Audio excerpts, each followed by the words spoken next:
সম্মানিত দিনী ভাই বোন, তাই তো রাসূল সাল্লাল্লাহু আলাইহি সাল্লাম বলেন, পৃথিবীর মানুষ শুনে রেখো, এর ফলে বিদ্যা উঠে যাবে ও একসরাল জাহাল, মূর্খতা বেড়ে যাবে।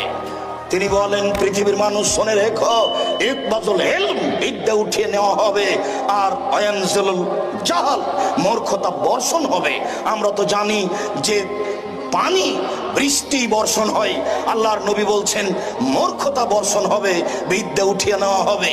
20 বছর পূর্বে হাটাববির হাটাবো রূপগঞ্জ, নারায়ণগঞ্জ, ঢাকায়, পৃথিবীর যে কোনো স্থানে যত বিদ্বান ছিল আজকে তার চেয়ে বেশি না কম?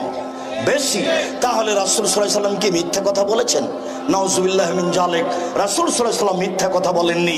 যে বিদ্যা দিয়ে আল্লাহকে চেনা যায় না, যে বিদ্যা দিয়ে হালাল হারাম বোঝা যায় না, যে বিদ্যা দিয়ে আল্লাহর অসন্তুষ্টি অর্জন করা যায়, যে বিদ্যা দিয়ে ধোঁকাবাজি, ফাঁকিবাজি, শয়তানি, জুয়াচ্চরি, লুটতরাজ শেখা যায়, সেই বিদ্যাকে রাসূল সাল্লাল্লাহু আলাইহি সাল্লাম নাকচ করে দিয়েছে।